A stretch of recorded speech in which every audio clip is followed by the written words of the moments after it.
মারামারি সেই খুব। ইউটিউব চ্যানেলে দেখলাম যে একজন গর্ভবতী মায়ের পেটে লাথি মারা হয়েছে এবং তিনি বেহুশ হয়ে বিছনায় পড়ে আছেন। মেয়ে পেটে ছিল, মানে বাচ্চা, মানে সেই সাবধান করে আমরা যে নিয়ে এসেছি, আমরা 3টে ফ্যামিলি এসেছি।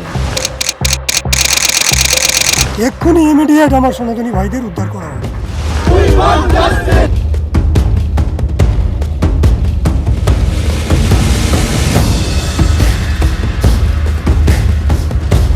বাপ বিশাল বিশাল বুড়ি সর্বনাশ। আমরা তখন মানে বউকাল আমরা বেরোতাম না, তাও সেই কী অবস্থা আমাদের। সেই আমাদের যশোর জেলা নড়াল আমাদের বাড়ি, আমাদের ওইদিকে খুব কম হয়, কিন্তু সেই সময় যা দেখেছি আমরা ঘরের থেকে বেরোতে পারি। আমি সেই 1971 সালে, তখন আমার বয়স হয়তো 10 বছর কি 12 বছর, তখন যেভাবে রাজাকাররা আমাদের অত্যাচার করেছে, আমরা যেভাবে অত্যাচারিত হয়েছি, আমাদের পুরুষদের জ্যান্ত বস্তার মধ্যে, চটের বস্তার মধ্যে ভরে নদীর মধ্যে ফেলে দিয়েছে। জ্যান্ত জ্যান্ত নদীর জলের মধ্যে কুপিয়ে মেরেছে, গুলি করে মেরেছে। মায়েদের ইজ্জত নেই, তখনকার মায়েদের ইজ্জত নেই। তখন বহু মায়েরাই ওই পাক সেনাদের হাতে গর্ভবতী হয়েছে, বহু মায়েরা। এ ঘটনা আমার চোখের সামনে। আমার 12 বছর বয়স হলেও আমি স্মরণে রেখেছি, তখন থেকে আমি সব মনে করে রেখেছি। এবং সে কথা আমি সবই আমাদের হিন্দু ভাইদের এখনও আমি সব দিনই বলে যাচ্ছি যে তোমরা কিন্তু ওই দেশে ছিলে, তোমাদের এই হিস্ট্রি ছিল।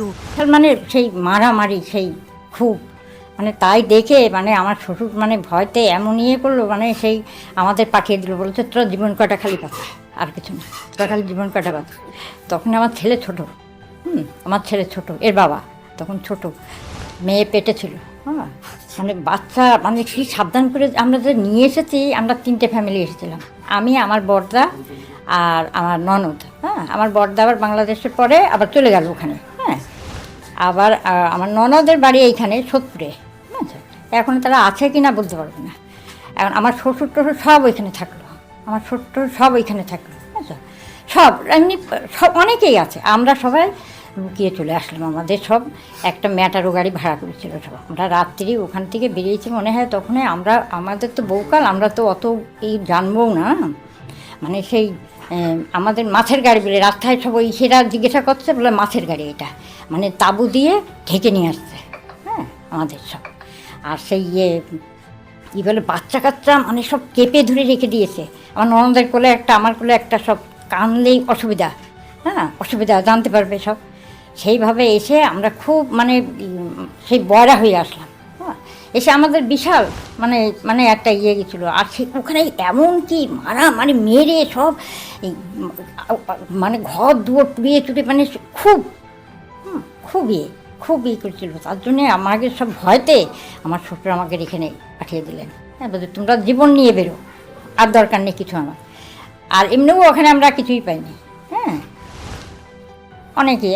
তারপরে সেই এইখানে আমরা সব চলে আসলাম, এসে সব এখানে ওখানে ভাড়া বাড়ি, কলকাতায় থাকলাম বেলগড়িয়ায়।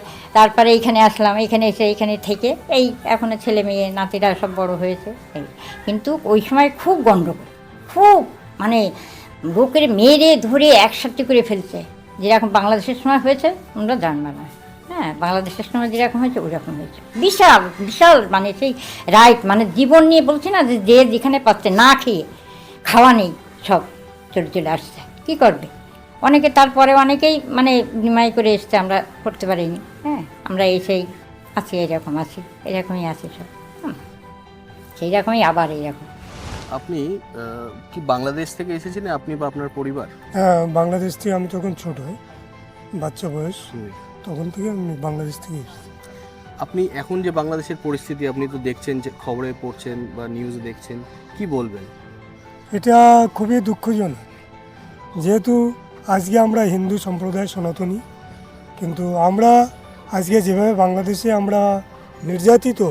এবং আমি এক্ষুনি ইউটিউব চ্যানেলে দেখলাম যে একজন গর্ভবতী মায়ের পেটে লাথি মারা হয়েছে এবং তিনি বেহুশ হয়ে বিছনায় পড়ে আছেন। এটাই আমার সবচেয়ে বড় মানে আমার হৃদয় বিদারিত মানে ঘটনা। আর আমি চাই এক্ষুনি ইমিডিয়েট যেন ভারত সরকার কি পশ্চিমবাংলার কোনো মুখ্যমন্ত্রী যেন এক্ষুনি প্রোটেক্ট নেওয়ার ব্যবস্থা করেন এবং এর জন্য বাংলাদেশের বিরুদ্ধে এক্ষুনি যুদ্ধ ঘোষণা করা উচিত। আমার দিক থেকে আমি একজন ভারতীয় নাগরিক হিসেবে এটা আমি বক্তব্য রাখছি। এক্ষুনি ইমিডিয়েট আমার সনাতনী ভাইদের উদ্ধার করা হোক এবং হিন্দুর গায়ে যেন কোনো আচর না লাগে। আর যদি ওখানে হিন্দুর গায়ে আচর লাগে আমি এখানে মুসলিম ভারত ছাড়ো আন্দোলন শুরু করব। মুসলিম ভারত ছাড়ো আন্দোলন এক্ষুনি আমি ইমিডিয়েট আমি সব পোস্টারে এবং আমি বিল আমি প্রত্যেক পাড়ায় পাড়ায় আমি বিল আমি প্রচার করব, বিল আমি ফেলবো, কাগজের টুকরো ফেলবো যে মুসলিম ভারত ছাড়ো। এটাই আমার মানে এখন আমি যেটা ব্যথা, আমার হৃদয়ের ব্যথাটা অনুভব করছি। হ্যাঁ, বাপ বিশাল বিশাল বুড়ি সর্বনাশ। আমরা তখন মানে বউকে আমরা বেরোতাম না, তাও সেই কী অবস্থা আমাদের, সেই আমাদের যশোর জেলা নড়াল আমাদের বাড়ি, আমাদের ওইদিকে খুব কম হয়, কিন্তু সেই সময় যা দেখেছি আমরা ঘরের থেকে বেরোতে পারিনি। ঘর মানে ছেলেরা, আমরা তো বেরোই না, ছেলেরা বেরোতে পারেনি। সব ছেলেকে তো পেলেই মারবে। অনেক লুকিয়ে লুকিয়ে আসতে হ্যাঁ, হয়েছে, হ্যাঁ, অনেক লুকিয়ে আসতে হয়েছে ওখান থেকে। তারপরে বাংলাদেশের কথা বলতে পারবো না, কিন্তু ওই সময় মানে বিশাল। এখনও যেরকম আমরা টিভিতে দেখছি এইরকম মানে ঘর বাড়ি সব পুড়িয়ে ঝুড়িয়ে দিয়ে একাকার করেছে সব। ভয় মানে একটা মানে এমন পরিস্থিতি যে সব থাকবে। তারপর আর গেছিলেন না না, এমনি পরে এই বাংলাদেশের পরে এমনি বেড়াতে গিয়েছি। ওখানে আমার বাপের বাড়ির দাদারা সব, ওই বড় দাদার এসে গেলো, আরও 3 দাদা ওখানে ছিল। গিয়েছিলাম আমি, মানে একবার আমার ওরা নিয়ে গেছিলো, আমি গিয়েছিলাম। আমার ভালো লাগে না। আমি তো বলবো যে বাংলাদেশে এখন যা পরিস্থিতি, ও যা আছে ওই একটাও হিন্দু মুসলমান এ কি, এর থেকে ডবল আমরা দেখি। যে সময় এসেছি সে যে কী দৃশ্য, সে আমি মানে বলতে পারবো না যে এতই বলছি না। আমরা অটো গাড়িতে আসছি, অটো গাড়ি না, ওই যে সেই ম্যাটার ছোট গাড়িতে আমরা আসছি, সব রাস্তায় সব জিজ্ঞাসা করছে যে এটা কি, দাঁড়াও, বলে এটা মাছের গাড়ি, এটা মাছের গাড়ি। মানুষ না, আমরা তখন মাছ হয়ে গেছি। আর বাচ্চাদের মুখেই এরকম করে আমরা সব কাপড় চেপে দিয়ে সব নিয়েছি। এরকম একটা লাগে যে একই দৃশ্য রাস্তার উপরে। মানে মায়ের সামনে যদি ছেলেকে মারে তা কীরকম লাগে, ছেলের সামনে যদি মাকে মারে কীরকম লাগে বলো। ওই দেশের কথা আর এখন আর সত্যি এখন আর ভালো লাগে। আর একটু বলুন যে সেই সময়ের কি কি ঘটনা আরেকটু ডিটেলে যদি বলেন, যে কি কি দেখেছিলেন, কি কি আপনাদের সহ্য করতে হয়েছিল সেই সময়। এবং আরেকটি কথা, যে আপনারা যখন বিতাড়িত হয়ে এই দেশে আসছিলেন তখন আপনাদের কিভাবে বলা হচ্ছিল, আমাদের বাড়িটা জাতির ভিত্তিতে বলা হচ্ছিল? আমার বাড়ি টুঙ্গিপাড়া থানার পাটগাতি পোস্ট অফিস, নবুখালী গ্রাম। আমার বাড়ি বড় বাড়ি। আমরা তখন একান্নবর্তী সংসার, আমাদের বাড়িতে অনেকগুলো শরিক ছিল। এইবার মিলিটারি এসে আমাদের ঘরে আগুন দেয় এবং ওই খড়ের পালায় আগুন দেয়, ঠিক আছে। এইবার আমার বড় দাদা, যিনি জ্যাঠতো দাদা, ওনার নাম ছিল হৃদয়। উনি বাড়িতে নিচে তখন পাট ক্ষেত ছিল, তিল ক্ষেত ছিল, ওর মধ্যে লুকিয়েছিলেন। যখন মিলিটারিরা চলে যায় তখন উনি ওই এসে ওই আগুন নেভায়, নদীর জল দিয়ে বা বাঁশ দিয়ে, খড়ের পালা ঠেলে টুলে দিয়ে আগুনটা নিয়েও আমাদের ঘরগুলো বেঁচেছিল। কিন্তু আমাদের ওই নবুখালী গ্রামের মানে মুষ্টিময় হয়তো 10-20খানা ঘর বেঁচেছিল, আর পুরো 400-500 ঘর পুরো জ্বালিয়ে, এবং নবুখালী গ্রাম নয়, পুরো বাংলাদেশ এইভাবেই ওরা মানে জ্বালিয়ে দিয়েছিল। এবং মালায়ন, তখন ওরা মালায়ন স্লোগান দিয়েছিল যে মালায়নকে জিজ্ঞেস করা হচ্ছিল না, যারা একটাই ছিল যে মালায়ন মানে হিন্দুকে, কোনো ব্রাহ্মণ বৈশ্য ক্ষত্রিয় নেই, শুধু হিন্দু মারো, হিন্দু কাটো, মালায়ন হত্যা করো। যার গলায় তুলসীর মালা আছে তাকেই, বা আচার মালা আছে তাদেরকে হত্যা করো। এবার হিন্দুদের যে কালী মন্দির এবং ইস্কন যে রাধাকৃষ্ণ মন্দির, সেখানেও ভাঙচুর করা হচ্ছে এবং মন্দিরের উপরেই বেশি আক্রোশ নিয়েছে। এরা আসলে কোনো ছাত্রলীগ নয়, এরা আসলে হচ্ছে উগ্রবাদী এবং আতঙ্কবাদী, যেটা হচ্ছে কিনা চীন এবং পাকিস্তান এদেরকে সহযোগিতা করছে এবং এদের অর্থ সরবরাহ করছে, যার জন্য আজকে যে ওখানকার ছাত্রলীগের হেড বলছে নাহিদ, না কে নাম আমি সঠিক, নাহিদ ইসলাম। নাহিদ ইসলাম, আজকে নাহিদ ইসলাম তাদের থেকে অর্থ নিয়ে আজকে ভারতকে বাংলাকে এইভাবে লেলিয়ে দিচ্ছে হিন্দুদের বিরুদ্ধে। এবং এটা ছাত্র আন্দোলন নয়, এটা শুধু বাংলাদেশ থেকে হিন্দুদের বিতাড়িত করার জন্য এইটাই আন্দোলন।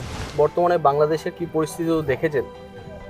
এই অবস্থায় বর্তমান পরিস্থিতি নিয়ে কি বলবেন? জয় হরিচাঁদ, জয় গুরুচাঁদ। সত্যি কথা বলতে বাংলাদেশের পরিবেশ পরিস্থিতি দেখে আমরা যারা একটু বয়সের মানুষ আছি আমরা খুব চিন্তার ভিতরেই আছি। এমনকি আমাদের খাওয়া দাওয়া ঘুম চলে গেছে। জ্ঞাতি বান্ধব আত্মীয় স্বজনরা প্রত্যেকেই খুব দুঃখের সঙ্গে ওরা জীবনযাপন করছে। অনেক জায়গায় অনেক অত্যাচার হচ্ছে। তারা হয়তো কেউ বেঁচে আছে, কেউ বেঁচেও নাই। সংবাদের মাধ্যমে তাও কিছু পাচ্ছি না, হয়তো সামান্য কিছু খবর আসছে। হ্যাঁ, অনেক মিডিয়ার মাধ্যমে দেখা যাচ্ছে অনেক কান্নাকাটি। আমরা চাই ঠাকুরের কাছেও, ঠাকুরই আমাদের রক্ষাকর্তা, কিন্তু প্রশাসন তো আছেন।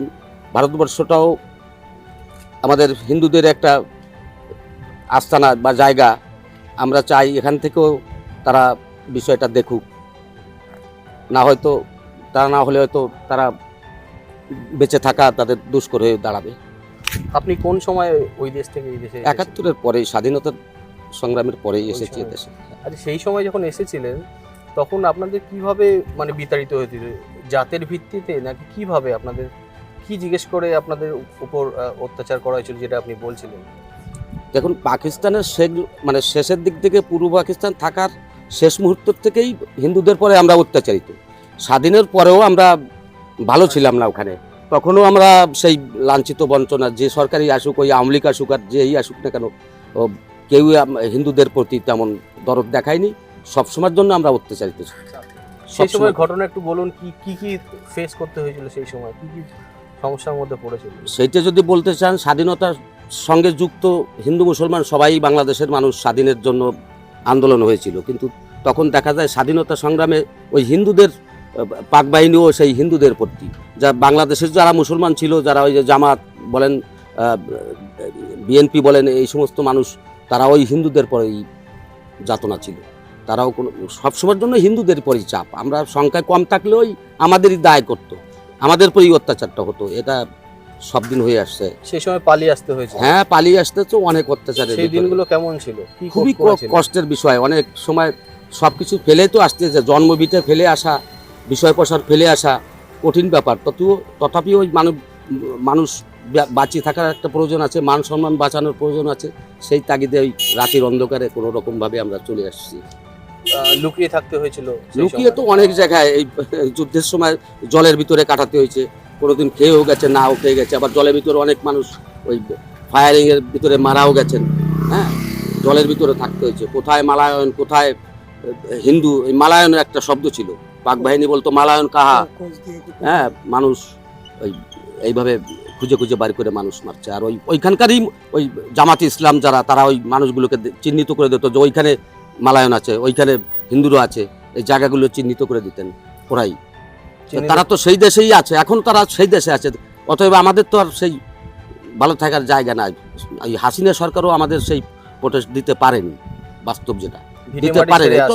হ্যাঁ, নিশ্চয়ই সব কিছু ফেলেই আসছে। এখনও তো আমাদের প্রচুর লোকজন আছে, তারা খুব কষ্টের ভিতরে আছে। হ্যাঁ, অনেক মানুষ মারাও গেছে, বা মন্দির টন্দিরে যা অত্যাচার হচ্ছে, এটা চাই ভারতবর্ষের থেকেও একটা কিছু করুক, মানুষগুলোর পাশে দাঁড়াকে, এটাও আমরা চাই। আপনি মোদী সরকারের কাছে কিছু আবেদন করছি, সেইটাই সরকারের কাছেই বলছি কথাগুলো, যাতে বাংলাদেশের মানুষগুলো ভালো থাকতে পারে, বেঁচে থাকতে পারে, তাদের জন্য একটা ভালো একটা কিছু করুক। এদেশে এসে আপনাদের তারপরে তো আর এই ধরনের কোনো সমস্যার মধ্যে পড়তে হয় না? ওই রকম না, কষ্টে জীবনযাপন করছি, অর্থহীন অবস্থায় বেঁচে থাকি, কায়িক পরিশ্রম করে বেঁচে আছি, কিন্তু সেই কষ্টটা নেই অন্তত। যে অন্তত রাতের অন্ধকারে আমাদের কেউ অত্যাচার করলো কিনা, আমাদের ঘর থেকে কিছু নিয়ে গেল কিনা, এরকম একটা প্রসেসের ভিতরে নাই। সেই জায়গাটার থেকে আমরা মুক্ত আছি।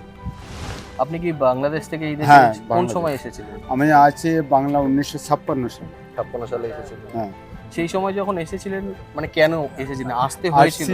আসছে এই কারণে, আমাদের উপরে খুব অত্যাচার করেছিল ওই দেশের মুসলমানরা। অত্যাচার করছে কি, আমাদের ঘরে যাইয়ে মানে মেয়েদের উপরে অত্যাচার করেছে। আমার ঘরে কোফা কেটেছে, আমার দাদুরে আমার সামনে কেটেছে। এই দেখি ওখানে জায়গা জমি আমরা বিক্রি করতে পারি নাই। আমাদের 3 বিঘা 3.5 বিঘা জমি ছিল, ওই জমি ফেলেছি চলে আসছি। আমাদের গঙ্গার ঘাটে, গঙ্গার পাড়ে আমাদের বাড়ি ছিল। এই দেখে পরে আবার হাসিনা যখন আসছে, হাসিনা বলছিল এই দেশে যারা জায়গা জমি ফেলে গেছে তাদের এই জায়গা জমি ফিরিয়ে দেবে। আমরা আর ওই ভয়েতে আর আমরা যাই নাই ওখানে। আমরা বলছি আমাদের জায়গা জমি দরকার নাই, এখানে গাছতলে বাস করব, তাতেও শান্তি আছে। কিন্তু কেউ আমার তাড়াচ্ছে না। আর ওখানে ঘরে বাস করি আমি ঠিকমতো রাত্রে ঘুমাতে পারি না। আমার কাকাতো বোনের আমাদের সামনে মানে অত্যাচার করেছে, দাদুর সামনে কোভাই কেটেছে, ওই দেখে আমরা এখান থেকে চলে আসছি। অনেকদিন লুকিয়ে থাকতে হয়েছিল। অনেকদিন লুকিয়ে থাকতে, ওরা 15 দিন পর্যন্ত আমরা গছ ছাড়া হয়ে গেছি। আমরা জায়গা জমি বিক্রি করতে পারি না। জায়গা জমি এখনও আমাদের পড়ে আছে, কিছুটা গঙ্গায় ভাঙে নিয়েছে আর কিছুটা আছে। এখন ওখানে যে মেয়ার ভিতরে ভালো মন্দ আছে, এখন যারা ভালো আছিল তারা বলছে তোমাদের জায়গা জমি যেটুকু আছে এটুকু আইসে বিক্রি করে যাও। আমরা বলছি আর দরকার নেই জায়গা জমি, এইখানে গাছতলে বাসরুম, তাতে শান্তি আছে। এই বলে আমরা এখন আর যাই নাই বাংলাদেশে। এই যে এর ভিতরে বোধহয় 15 দিন আগে কাকায় ফোন করেছে, আমাদের এখানে খুব অত্যাচার হচ্ছে, আমাদের বাড়ির পাশের লোক মানে সামনে কোবাই কাটিয়েছে, তোরা ভালো আছিস? তো আমি কি ভালো আছি, তোমাকে তো বলছি চলে আসো, জায়গা জমির দরকার নাই। জায়গা জমিতে কী হবে যদি আমার জীবন না থাকে, জায়গা জমিতে কী হবে? কাকা আসে নাই। এই তো কাকারে বোধহয় মাসখানেক আগে কাকারে ঘরে মারিয়েছে। এই সাম্প্রতিক সময়? হ্যাঁ, এই সাম্প্রতিক সময়। কোথায় হয়েছে এই ঘটনা? এই ঘটনা হয়েছিল নোয়াখালী ডিস্ট্রিক্ট। কেন মারাটা কেন হলো? মারা হয়েছে জায়গা জমি দখল করবে বলে মারে নিয়েছে। কাকাই বলেছি আমি জায়গা জমি তোমাকে দিব না। কেন দিবে না? এই জন্যে কাকার লগে 2-4 কথা বাড়াবাড়ি হওয়াতে দাদার কাকারে কোপাই করেছে। ওই বয়সে কাকা আসে নাই এখনো, কাকারে ওখানে শেষ। ওখানে কাকা রয়েছে, কাকা তো ভাই রয়েছে। এখন মাসখানিক আগে কাকা তো ভাইকে ফোন করেছে, দাদা আমাদের আর জীবনের কোনো দাম নেই। তা আমি বলছি সে সময় তো বললাম চলে আয়, জায়গা জমির দরকার নাই। জায়গা জমিতে কী হবে, জীবন না থাকে জায়গা জমিতে কী হবে? সে সময় আসছে। আমাদের 4 বিঘা জমি আছে, চাষের জমি। বাড়িটা 1.5 বিঘা। নারকেল গাছ, সুপারি গাছ, আম গাছ আমাদের বাড়িতে ভরতে, সেসব ফেলেছি চলে যাচ্ছে, আজ যায়নি আমি। আমার বাবা এখানে মারা গেছে, ওই জায়গা জমির ইয়েতে হার্ট ফেল করে এখানে বাবা মারা গেছে। তেমন বলছে বাবা যেন চলে গেছে, জায়গা জমিতে আর কী হবে? আমাদের আর জায়গা জমির দরকার নেই।